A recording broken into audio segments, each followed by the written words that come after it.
ଏହି ସପ୍ତାହାନ୍ତରେ ମୁଁ ବାଇବଲର ଆଉ ଏକ ପୁସ୍ତକ ଉପରେ କାମ କରୁଛି ଯାହା ଶେଷରେ ଏକ ଟୀକା କମେଣ୍ଟ୍ରିରେ ପରିଣତ ହେବ। ଏବଂ ମୁଁ ଏହି ସପ୍ତାହାନ୍ତରେ ପ୍ରିୟମାନଙ୍କ ପତ୍ର ପୁସ୍ତକରୁ ଆରମ୍ଭ କରୁଛି। ମୁଁ ଭାବୁଛି ଆପଣ କିଛି ବହୁତ ମୂଲ୍ୟବାନ ଜିନିଷ ଶିଖିବାକୁ ଯାଉଛନ୍ତି।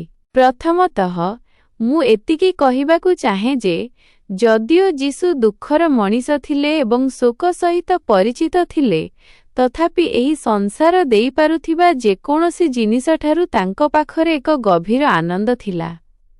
ଯେତେବେଳେ ସେ ଭାରିରେ ସେହି ଭୟଙ୍କର ମୃତ୍ୟୁର ସମ୍ମୁଖୀନ ହେଉଥିଲେ, ସେ ନିଜ ଶିଷ୍ୟମାନଙ୍କୁ କହିଥିଲେ, ମୁଁ ତୁମ୍ଭମାନଙ୍କୁ ଏହିସବୁ କଥା କହିଅଛି ଯେପରି ମୋହର ଆନନ୍ଦ ତୁମ୍ଭମାନଙ୍କଠାରେ ରହୁ ଏବଂ ତୁମ୍ଭମାନଙ୍କର ଆନନ୍ଦ ସମ୍ପୂର୍ଣ୍ଣ ହେଉ। ସେ କହିଲେ, ମୁଁ ତୁମ୍ଭମାନଙ୍କୁ ଏହି କଥା କହୁଛି କାରଣ ମୁଁ ଚାହେଁ ତୁମ୍ଭମାନଙ୍କ ପାଖରେ ଆନନ୍ଦ ରହୁ ଏବଂ କେବଳ ଯେକୌଣସି ପ୍ରକାରର ଆନନ୍ଦ ନୁହେଁ, ବରଂ ମୋର ଆନନ୍ଦ। ଯୋହନ 10:10 ମୋର ଅତି ପ୍ରିୟ ପଦଗୁଡ଼ିକ ମଧ୍ୟରୁ ଅନ୍ୟତମ। ଚୋର କେବଳ ଚୋରି କରିବାକୁ, ବଧ କରିବାକୁ ଓ ବିନାଶ କରିବାକୁ ଆସେ। ମାତ୍ର ମୁଁ ଆସିଅଛି ଯେପରି ସେମାନେ ଜୀବନ ପାଆନ୍ତି ଓ ତାହା ପ୍ରଚୁର ଭାବରେ ପାଆନ୍ତି। ତେଣୁ ମୁଁ କେବଳ ପଚାରିବାକୁ ଚାହେଁ ଏବଂ ଆପଣଙ୍କୁ କୌଣସି ପ୍ରତ୍ୟକ୍ଷ ଉତ୍ତର ଦେବାକୁ ପଡ଼ିବ ନାହିଁ। କେବଳ ଆପଣଙ୍କୁ ଚିନ୍ତା କରିବାକୁ ହେବ, ଆପଣମାନଙ୍କ ମଧ୍ୟରୁ କେତେଜଣ ପ୍ରକୃତରେ ନିଜ ଜୀବନକୁ ଉପଭୋଗ କରୁଛନ୍ତି। ଆପଣ ଦେଖନ୍ତୁ, ଅନେକ ଲୋକ କରୁଛନ୍ତି କିନ୍ତୁ ଅନେକ ଲୋକ କରୁନାହାନ୍ତି କାରଣ ଅନେକ ଲୋକ ଭାବନ୍ତି ଯେ ଜୀବନକୁ ଉପଭୋଗ କରିବା ପାଇଁ ଆପଣଙ୍କ ପାଖରେ କୌଣସି ସମସ୍ୟା ରହିବା ଉଚିତ ନୁହେଁ। ଆବଶ୍ୟକତାଠାରୁ ଅଧିକ ଟଙ୍କା ଥିବା ଦରକାର ଏବଂ ଆପଣ ଚାହୁଁଥିବା ସବୁକିଛି ରହିବା ଦରକାର। କିନ୍ତୁ ଯେତେବେଳେ ଯୀଶୁ କହିଲେ ଯେ ସେ ଆମକୁ ତାଙ୍କର ଆନନ୍ଦ ଦେବାକୁ ଚାହୁଁଛନ୍ତି, ଏହା ଏପରି ଏକ ଆନନ୍ଦ ଯାହା ଆମେ ସେତେବେଳେ ମଧ୍ୟ ପାଇପାରିବା ଯେତେବେଳେ ଆମ ଜୀବନରେ କୌଣସି ଜିନିଷ ଠିକ୍ ଚାଲିନଥାଏ। ପ୍ରିୟ ପୁସ୍ତକରେ ପାଉଲ 19 ଥର ଆନନ୍ଦ ବିଷୟରେ ଉଲ୍ଲେଖ କରିଛନ୍ତି। ଏହା ହେଉଛି ଆନନ୍ଦର ପତ୍ର। ଆମର ପରିସ୍ଥିତି ଯାହା ହେଉନା କାହିଁକି, ପରମେଶ୍ୱରଙ୍କ ସନ୍ତାନ ଭାବରେ ଆନନ୍ଦରେ ପରିପୂର୍ଣ୍ଣ ହେବା ଆମର ସୌଭାଗ୍ୟ। ଯଦିଓ ପାଉଲ କାରାଗାରରେ ଥିବାବେଳେ ଏହି ପୁସ୍ତକ ଲେଖିଥିଲେ, ତଥାପି ସେ ଆନନ୍ଦ ପାଇଥିଲେ। ତାଙ୍କର ରହସ୍ୟ କ'ଣ ଥିଲା? ସେ ପ୍ରିୟ ପୁସ୍ତକରେ ମନ ଏବଂ ମନର କାର୍ଯ୍ୟକଳାପ ବିଷୟରେ 16 ଥର ଉଲ୍ଲେଖ କରିଛନ୍ତି। ତେଣୁ ସେ 19 ଥର ଆନନ୍ଦ ଏବଂ 16 ଥର ମନ ଓ ଚିନ୍ତାଧାରା ବିଷୟରେ କହିଛନ୍ତି। ଆପଣମାନଙ୍କ ମଧ୍ୟରୁ କେତେଜଣ ପୂର୍ବରୁ ଜାଣିଛନ୍ତି ଯେ ଆପଣଙ୍କର ମନ, ଆପଣ ମନରେ ଅନୁମତି ଦେଉଥିବା ଚିନ୍ତାଧାରା ବା ଆପଣ ଚୟନ କରୁଥିବା ଚିନ୍ତାଧାରାର ଆପଣଙ୍କ ଆନନ୍ଦ ସହିତ ବହୁତ ସମ୍ପର୍କ ଅଛି। ଆପଣ ଜାଣନ୍ତି କି ଆପଣ ନିଜକୁ ଚିନ୍ତା କରି କରି ଦୁଃଖୀ କରିପାରିବେ ଏବଂ ସତ କହିବାକୁ ଗଲେ ଆପଣ ନିଜକୁ ଚିନ୍ତା କରି କରି ଖୁସି ମଧ୍ୟ ରଖିପାରିବେ। ଯଦି ଆପଣ ବସି କେବଳ ସେହି ବିଷୟରେ ଚିନ୍ତା କରିବେ ଯାହା ଆପଣଙ୍କ ପାଖରେ ନାହିଁ ଏବଂ ଲୋକମାନେ ଆପଣଙ୍କ ପାଇଁ କ'ଣ କରୁନାହାନ୍ତି ଯାହା ସେମାନେ କରିବା ଉଚିତ ବୋଲି ଆପଣ ଭାବୁଛନ୍ତି, ତେବେ ଆପଣ ଯେକୌଣସି ସମୟରେ ଏକ ଦୁଃଖଦ ଦିନ ଅତିବାହିତ କରିପାରିବେ। କେବଳ ସକାଳୁ ଉଠନ୍ତୁ ଏବଂ ଭୁଲ ଜିନିଷ ଚିନ୍ତା କରିବା ଆରମ୍ଭ କରନ୍ତୁ। ଯେତେ ଇଚ୍ଛା ସେତେ ଦୁଃଖୀ ହୁଅନ୍ତୁ ଏବଂ ଦିନସାରା ନିଜ ପାଇଁ ଅନୁତାପ କରନ୍ତୁ। ଶୟତାନ ଆପଣଙ୍କ ଏହି ପାର୍ଟିରେ ଯୋଗ ଦେବ ଏବଂ ଏହାକୁ ଚମତ୍କାର ବୋଲି ଭାବିବ। କିମ୍ବା ଆପଣ କହିପାରିବେ, ନା ମୁଁ ସେମିତି ଚିନ୍ତା କରୁନାହିଁ କାରଣ ମୁଁ ଜାଣେ ମୋର ଚିନ୍ତାଧାରା ମୋର କାର୍ଯ୍ୟକୁ ପ୍ରଭାବିତ କରିବ। ମୋର ଚିନ୍ତାଧାରା ମୋର ମନୋଭାବକୁ ପ୍ରଭାବିତ କରିବ ଏବଂ ମୁଁ ଶୟତାନକୁ ମୋ ଜୀବନର ଆଉ ଗୋଟିଏ ଦିନ ମଧ୍ୟ ଦେବି ନାହିଁ। ତେଣୁ ମୁଁ ଭାବିବି ଯେଉଁ ଲୋକମାନେ ମୋ ପାଇଁ କ'ଣ କରନ୍ତି ଏବଂ ମୋ ପାଖରେ କ'ଣ ଅଛି କ'ଣ ନାହିଁ ସେ ବିଷୟରେ ନୁହେଁ। ଏବଂ ଗୋଟିଏ ଜିନିଷ ଯାହା ମୋ ପାଖରେ ସବୁବେଳେ ଅଛି ତାହା ହେଉଛି ମୋ ଜୀବନରେ ଯୀଶୁ। ଏବଂ ଯଦି ମୋ ପାଖରେ ସେ ଅଛନ୍ତି, ତେବେ ମୋତେ ଖୁସି ରଖିବା ପାଇଁ ଅନ୍ୟ କୌଣସି ଜିନିଷର ଆବଶ୍ୟକତା ନାହିଁ। ଆମକୁ ନିଶ୍ଚିତ ଭାବରେ ମନେ ରଖିବାକୁ ହେବ ଏବଂ ବାରମ୍ବାର ମନେ ପକାଇବାକୁ ହେବ ଯେ ପୃଥିବୀରେ ଆମର ସମୟ ବହୁତ କମ୍। ଏହାକୁ ନେଇ ଅଧିକ ଚିନ୍ତା କରନ୍ତୁ ନାହିଁ, କାରଣ ଯେତେବେଳେ ଏଠାରେ ଆପଣଙ୍କ ଜୀବନ ଶେଷ ହୁଏ, ତାହା ପ୍ରକୃତରେ ଶେଷ ନୁହେଁ। ଆପଣ ଅନ୍ୟ କେଉଁଠାକୁ ଯିବାକୁ ଯାଉଛନ୍ତି ଏବଂ ସେଠାରେ କେବଳ ଦୁଇଟି ବିକଳ୍ପ ଅଛି ମାଇନସ୍ ସ୍ୱର୍ଗ କିମ୍ବା ନର୍କ।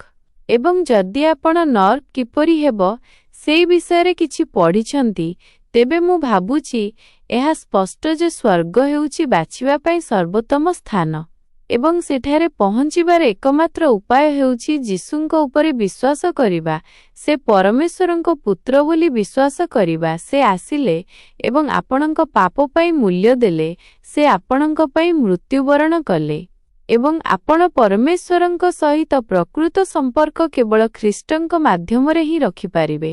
ଯୀଶୁଙ୍କ ସହିତ ଏକ ନିବିଡ଼, ଘନିଷ୍ଠ ସମ୍ପର୍କ ଗଢ଼ିବାରେ ନିଜ ଜୀବନ ବିତାନ୍ତୁ।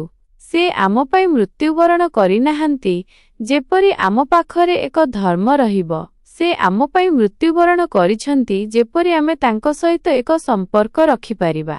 ମୁଁ ମୋର ଶିକ୍ଷାରେ ପରେ ଏହା ପୁଣି କହିବି, କିନ୍ତୁ ଏହା ପାଇଁ ଅଧ୍ୟୟନ କରୁଥିବା ବେଳେ ମୁଁ ଏକ ବାକ୍ୟ ପାଇଲି ମାଇନ୍ ଆପଣ ଜାଣନ୍ତି, ଏହାର ଅଧିକାଂଶ ଅଂଶ ପ୍ରେରିତ ପାଉଲଙ୍କ ବିଷୟରେ ଏବଂ ସେ ସବୁକିଛି ଠିକ୍ କରିଥିଲେ। ସେଇ ଜଣେ ସଠିକ୍ ବ୍ୟକ୍ତି ହେବା ପାଇଁ ଆବଶ୍ୟକ ସମସ୍ତ ଧାର୍ମିକ ଜିନିଷ କରୁଥିଲେ। ମୁଁ ଏକ ବାକ୍ୟ ପଢ଼ିଲି ଯେଉଁଥିରେ ଲେଖାଥିଲା, ପରିତ୍ରାଣ ପାଇବା ପାଇଁ ପାଉଲଙ୍କୁ ନିଜର ଧର୍ମ ରିଲିଜନ୍ ହରାଇବାକୁ ପଡ଼ିଥିଲା।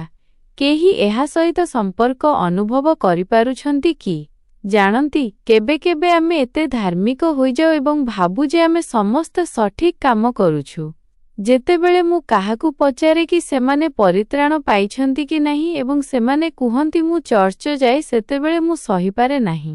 ଆପଣ ଦିନସାରା ଚର୍ଚ୍ଚରେ ବସିପାରନ୍ତି କିନ୍ତୁ ତାହା ଆପଣଙ୍କୁ ଜଣେ ଖ୍ରୀଷ୍ଟିଆନ କରିଦେବ ନାହିଁ। ଯେପରି ଏକ ଗ୍ୟାରେଜରେ ବସିଲେ ଆପଣ କାର୍ ହୋଇଯିବେ ନାହିଁ। ତେଣୁ ଆମକୁ ତାଙ୍କୁ ଜାଣିବାକୁ ହେବ। ଏବଂ ଯଦି ଆପଣ ପ୍ରକୃତରେ କାହାକୁ ଜାଣିବାକୁ ଚାହାନ୍ତି ତେବେ ଆପଣଙ୍କୁ ସମୟ ବିନିଯୋଗ କରିବାକୁ ପଡ଼ିବ।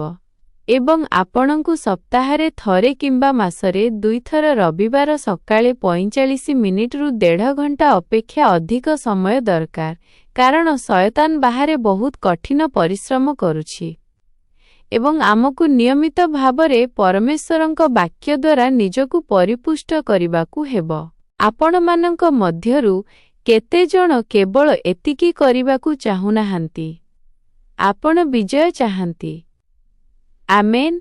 ଏବଂ ଆପଣମାନଙ୍କ ମଧ୍ୟରୁ କେତେଜଣ କେବଳ ସ୍ୱର୍ଗକୁ ଯିବାକୁ ଚାହୁଁନାହାନ୍ତି ବରଂ ନିଜ ସହିତ କିଛି ଲୋକଙ୍କୁ ନେଇଯିବାକୁ ଚାହାନ୍ତି? ତେଣୁ ସେ 19 ଥର ଆନନ୍ଦ ବିଷୟରେ କହିଛନ୍ତି। ଆପଣ ଜାଣନ୍ତି, ଲୋକମାନେ ଖୁସି ଥିବା ଖ୍ରୀଷ୍ଟିଆନମାନଙ୍କୁ ଦେଖିବା ବହୁତ ଗୁରୁତ୍ୱପୂର୍ଣ୍ଣ। ଆମେ ପୃଥିବୀର ସବୁଠାରୁ ଖୁସି ଲୋକ ହେବା ଉଚିତ।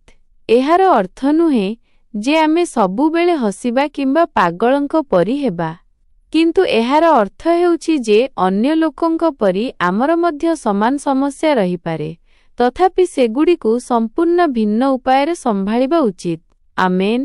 ପ୍ରଭୁଙ୍କ ଆନନ୍ଦ ହିଁ ମୋର ବଳ। ଶୟତାନ ଆପଣଙ୍କ ଜିନିଷ ଚାହେଁ ନାହିଁ, ସେ ଆପଣଙ୍କ ଆନନ୍ଦ ଚାହେଁ। ତେଣୁ ପାଉଲ କାରାଗାରରେ ଥିବାବେଳେ ଏହି ପୁସ୍ତକ ଲେଖିଥିଲେ ଏବଂ ପ୍ରିୟ ପୁସ୍ତକ ପଢ଼ିବା ସମୟରେ ଏହାକୁ ମନେ ରଖନ୍ତୁ, ତଥାପି ସେ ଆନନ୍ଦ ପାଇଥିଲେ। ତାଙ୍କର ରହସ୍ୟ କ'ଣ ଥିଲା? ସେ ସଠିକ୍ ଜିନିଷ ବିଷୟରେ ଚିନ୍ତା କଲେ।